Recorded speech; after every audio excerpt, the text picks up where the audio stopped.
Olá, seja bem-vindo ao nosso estudo de hoje. Em nosso último encontro, nós aprendemos que, a despeito de todas as perseguições enfrentadas pelos cristãos, eles protegeram a verdade e permaneceram fiéis às doutrinas apostólicas. Ainda que milhares fossem aprisionados e mortos, outros surgiram para ocupar os seus lugares. Tertuliano, um escritor cristão do segundo século, chegou a afirmar: o sangue dos mártires é semente para a igreja. Entretanto, uma grande mudança teria lugar com a conversão nominal de Constantino no ano 312 e a oficialização do cristianismo como religião oficial do império. Os cristãos começaram a ceder e heresias e práticas pagãs lentamente começaram a se infiltrar dentro da igreja.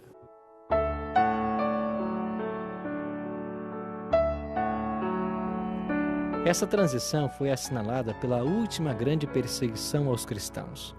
João fala dessa perseguição em sua carta à igreja de Esmirna, em Apocalipse 2:10. Não temas as coisas que tens de sofrer.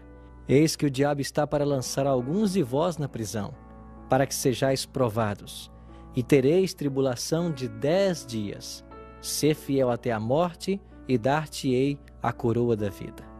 Levando em consideração o princípio dia a ano de interpretação profética, baseado na ideia de que cada dia profético representa um ano literal, conforme Números 14:34 e Ezequiel 4:6 e 7, a igreja enfrentaria 10 anos de forte perseguição.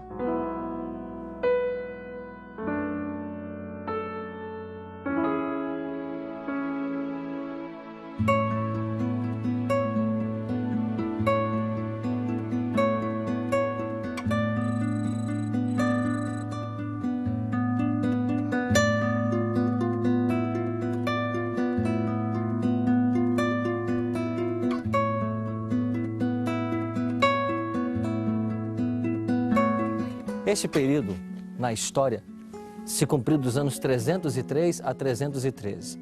As fortes perseguições do imperador Diocleciano fez com que os cristãos fossem expulsos, tivessem suas casas confiscadas, a religião foi oprimida e tiveram até o risco de perder sua cidadania. Segundo o historiador John Fox, essa foi a 10ª, a última e a mais terrível e sistemática das perseguições. Os cristãos foram então perseguidos, destruídos e todos tiveram que abandonar sua fé. Aqueles que não fizessem isso poderiam então ficar sem a proteção da lei.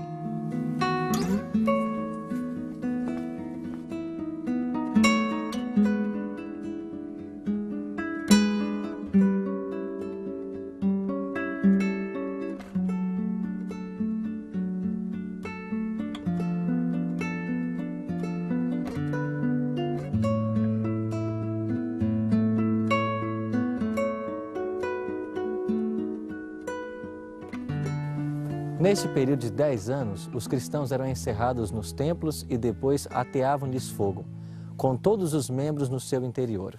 Diocleciano renunciou ao trono no ano 305. Entretanto, seus subordinados e sucessores, Galério e Constâncio, continuaram a perseguição contra os cristãos.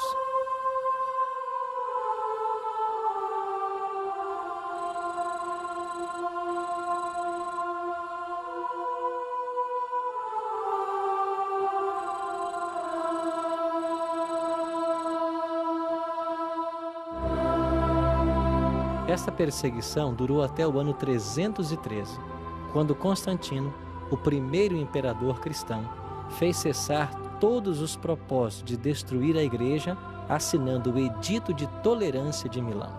O edito declarava: convém que Vossa Excelência saiba que decidimos suprimir todas as restrições contra os cristãos, encaminhadas a Vossa Excelência nos escritos anteriores, e abolir as determinações que nos parecem totalmente infelizes e estranhas à nossa brandura, assim como permitir, a partir de agora, a todos os que pretendem seguir a religião dos cristãos, que o façam de modo livre e completo, sem serem aborrecidos ou molestados.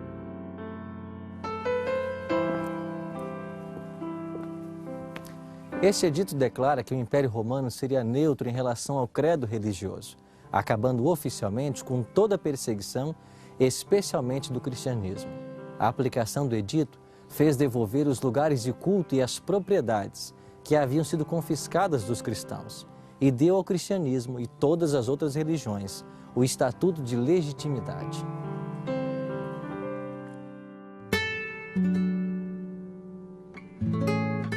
Satanás estava mudando de estratégia. Procurou hastear sua bandeira na igreja cristã. Buscou alcançar pelo engano aquilo que não conseguira pela força. Cessou a perseguição e, em seu lugar, foi posta a perigosa sedução da prosperidade e honra mundana. As pessoas eram levadas a receber parte da fé cristã, enquanto rejeitavam outras verdades essenciais. Houve uma união do paganismo com o cristianismo. Os pagãos faziam concessões de sua parte e esperavam que os cristãos fizessem o mesmo. Sob a capa de pretenso cristianismo, Satanás estava se insinuando na igreja a fim de corromper-lhe a fé e desviar a mente da verdade da palavra de Deus.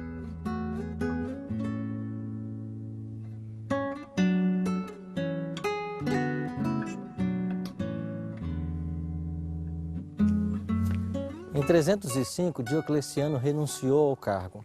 Quando ele renuncia, nós temos 4 aspirantes ao poder, sendo Maxêncio e Constantino os 2 principais. Esses se enfrentaram no ano 312, na ponte Milvio, a 16 quilômetros de Roma. Constantino declarou que, antes dessa batalha, ele havia visto um sinal no céu, uma cruz luminosa, escrito In hoc signus vinces, ou seja, com este sinal vencerás.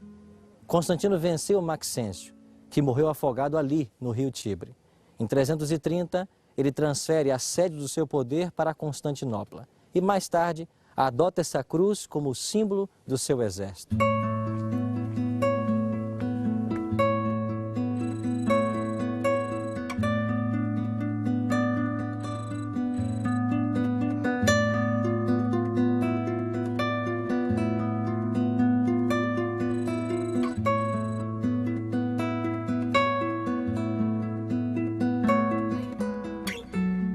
O Arco de Constantino foi erigido para comemorar a vitória de Constantino sobre Maxêncio na Batalha da Ponte Milvio. O curioso nesse arco é que não há muitos elementos decorativos lembrando Constantino, e sim relevos que mostram o imperador Marco Aurélio e ornamentos que celebram a vitória de Trajano sobre os dácios.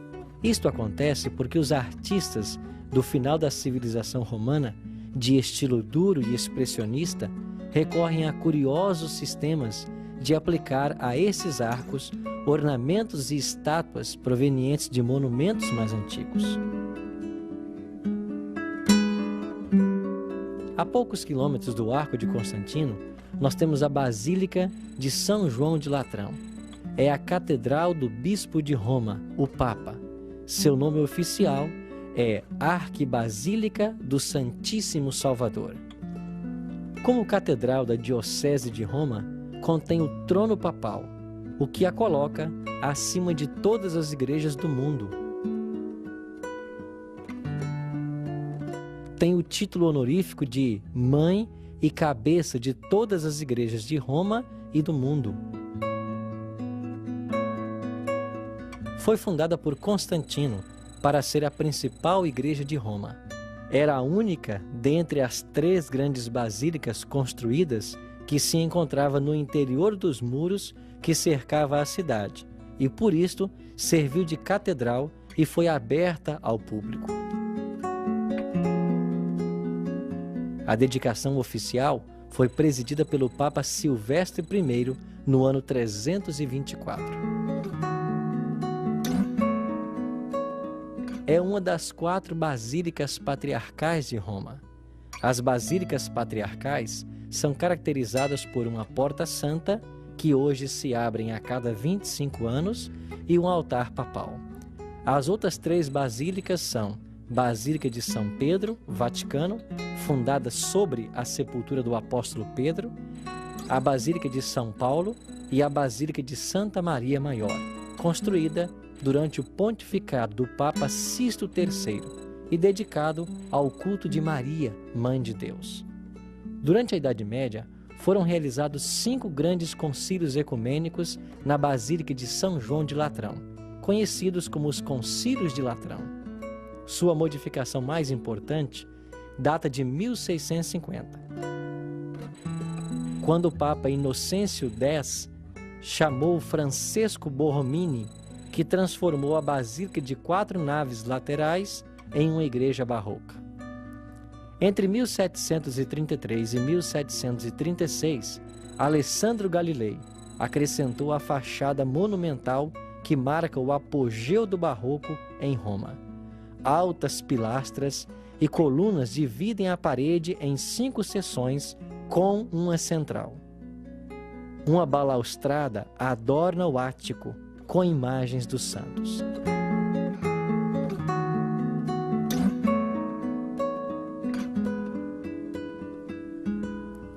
Até 1309, ao lado da basílica, se situava a residência do Papa, cujo resquício ainda é visível na Capela Sancta Sanctorum e na Scala Santa. Todos os papas foram nela entronizados até o século XIX. O imperador Constantino adornou a basílica com ouro, prata e mosaicos. Entre os pilares foram colocados enormes estátuas dos apóstolos. Um dos trabalhos mais importantes é o altar papal, no qual apenas o Papa pode celebrar a Eucaristia. Na parte superior, vêem-se bustos de São Pedro e São Paulo, de prata dourada, os quais, na Idade Média, se acreditavam conterem as próprias cabeças dos apóstolos. E abaixo do altar está o túmulo do Papa Martinho V. Nessa igreja, em 1417, ele deu por findo o grande cisma da igreja, quando havia 3 papas candidatos ao trono. No lado meridional da basílica, nós temos o batistério octogonal de Latrão, que é provavelmente o mais antigo do cristianismo, considerado o protótipo dos batistérios. Foi construído por Constantino, que teria sido ali batizado. Na praça, temos o Obelisco Laterano, que é o maior obelisco de Roma, com mais de 32 metros de altura.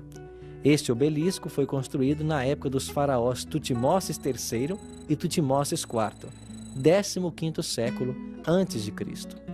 É proveniente do templo de Amon, em Tebas, no Egito. Foi transportado para Roma pelo imperador Constantino II e colocado nos Circos Máximos.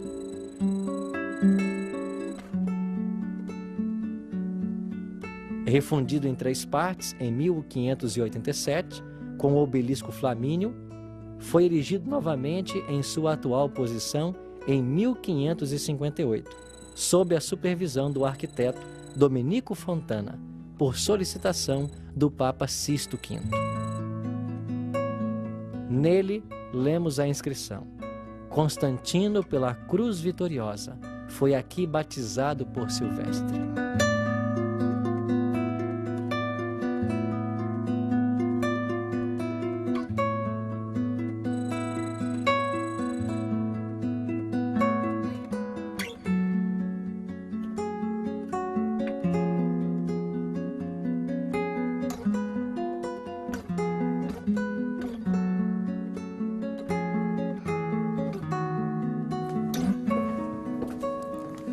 A conversão de Constantino causou grande regozijo no mundo religioso. E sob o aparente manto de piedade, as tradições começaram a se infiltrar dentro da igreja. O paganismo tomou conta de toda a cristandade. E esses ritos e essas cerimônias cada vez mais foram colocadas no culto e na fé cristã. A maioria dos cristãos finalmente se consentiu em baixar a norma e começou a haver uma união entre o paganismo e o cristianismo.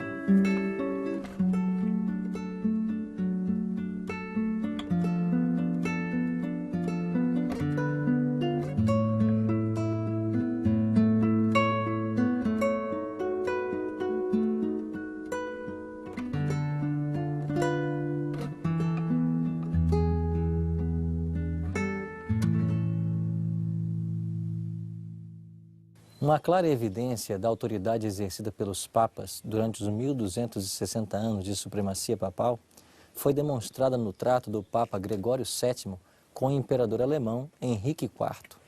Pastor, conte-nos essa história. Estamos aqui no castelo de Canossa, no norte da Itália. Esse castelo foi construído por Otto Adalberto, iniciando a construção no ano de 940, e a construção demorou 10 anos. A localização geográfica é muito estratégica. Não só a visão ampla é bela, mas a rocha é íngreme, dificultando muito o acesso. Além disso, na construção foram colocadas 3 fileiras de muros, tornando o lugar na época praticamente inexpugnável. Um incidente muito importante ocorreu no ano de 1075. Gregório VII era papa e ele promulgou uma bula declarando-se o chefe supremo, o líder absoluto no sentido espiritual e também político de todo o cristianismo. Porém, Henrique IV, o imperador alemão, não aceitou de bom grado essa submissão temporal ao bispo de Roma. Além do mais, Henrique IV acusou o próprio Papa de um envolvimento sexual, ou seja, adultério, com a condessa Matilde, que morava nesse castelo aqui. Em resposta, o Papa simplesmente pegou e o excomungou, e além do mais, praticamente destronou. Portanto, sua estabilidade política estava em jogo.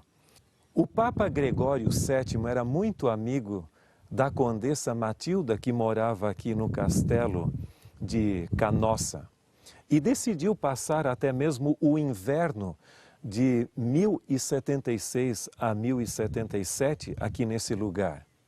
Ciente de que o Papa aqui se encontrava, Henrique IV veio da Alemanha para esse lugar para pedir perdão ao Papa, porque ele temia, sendo excomungado, que perderia todo o seu prestígio e seu poder político na Alemanha. Quando ele aqui chegou, com pés descalços, vestido como um penitente humilde, com pouca roupa, o Papa não o recebeu imediatamente. Ele ficou fora do castelo por 3 dias, em pleno mês de janeiro de 1077, no rigor do inverno, sob a neve ali, até que finalmente, no dia 28 daquele mês, o Papa o recebeu. E assim ele conseguiu o perdão que ele tanto almejava. Mas esse incidente é uma demonstração de poder, onde o bispo de Roma se demonstra chefe supremo da Igreja, não só no sentido espiritual, mas até mesmo político, exigindo dos soberanos das demais nações plena submissão.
Pastor, por que o cristianismo se afastou das verdades da palavra de Deus?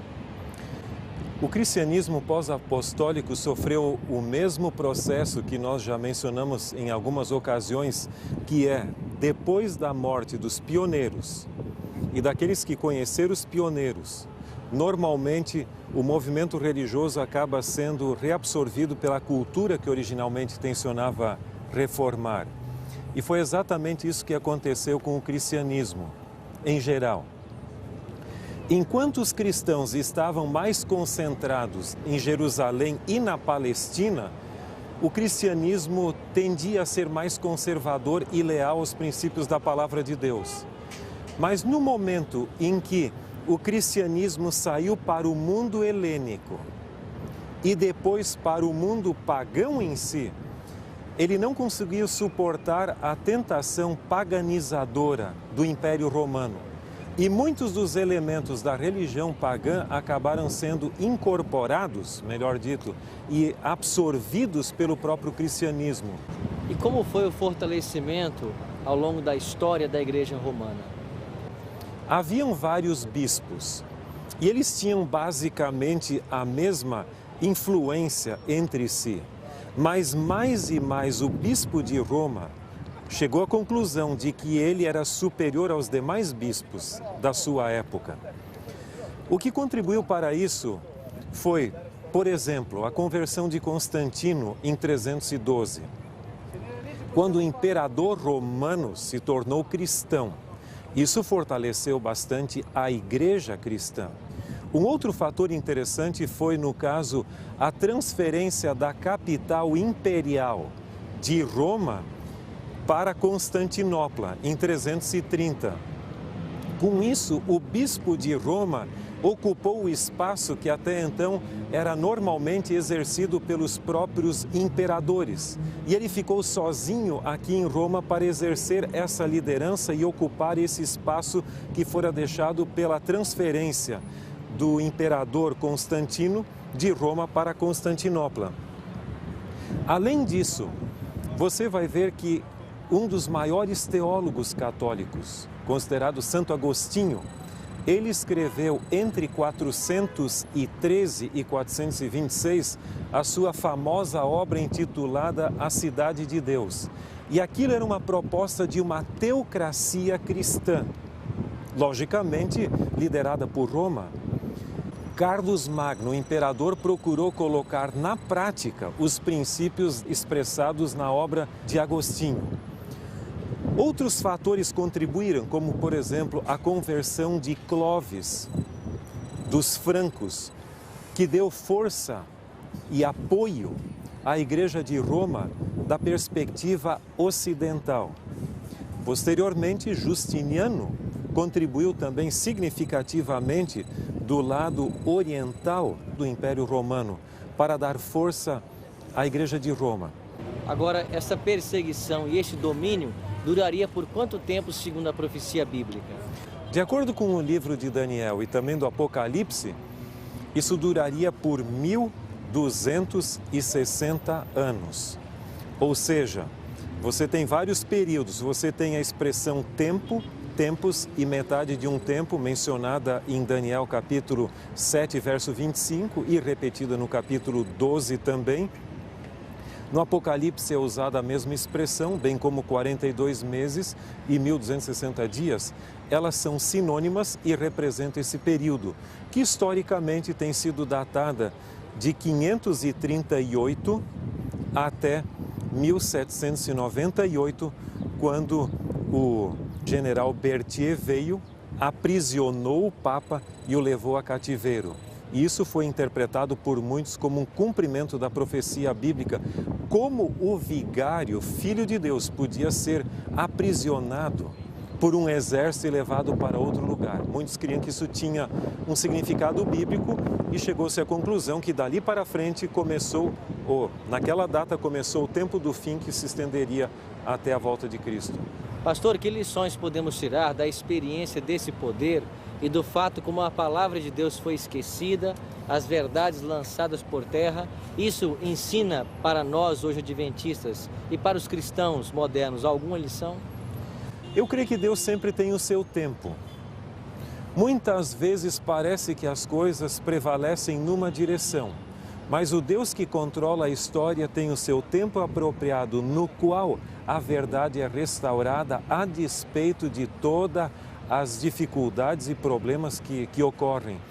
E um ponto importante é, nem sempre a maioria tem a verdade.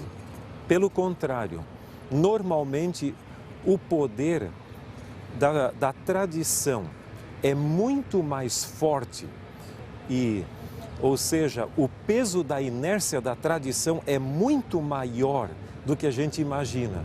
E muitas vezes o processo de restauração da verdade é tão insignificante, tão singelo, tão modesto. Mas eu creio que, a despeito de toda a suntuosidade que possa haver em relação com a tradição cristã, nós precisamos, como Lutero e outros reformadores, nos apegar aos ensinamentos da palavra de Deus, literalmente, exceto quando é claro o simbolismo, e viver por eles a despeito das consequências.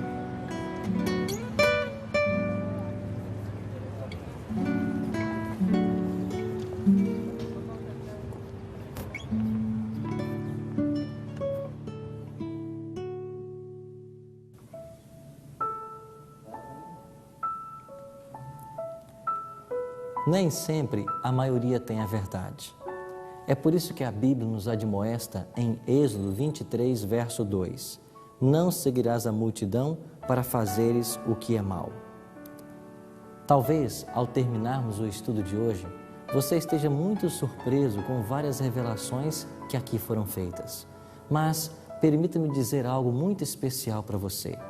É possível estar sinceramente errado. É possível estar se crendo em ensinamentos que não são bíblicos, mas apenas baseados na tradição humana. É por isso que Cristo, no Evangelho de São Marcos, no capítulo 7, verso 8, ele advertiu: negligenciando o mandamento de Deus, guardais a tradição dos homens. Você está agora diante de uma importante decisão: ficar do lado da verdade bíblica ou continuar a guardar as tradições ensinados por alguma igreja ou líder religioso. Eu oro para que o Espírito Santo de Deus ajude você a decidir-se pela verdade.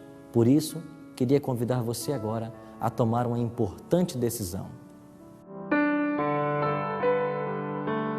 A minha decisão é: após descobrir que muitas tradições entraram para o cristianismo, ocupando o lugar da verdade, desejo abrir meu coração à influência do Espírito Santo, para que ele, mediante o estudo da Palavra de Deus, me ensine toda a verdade e me ajude a ser fiel em tudo que aprender.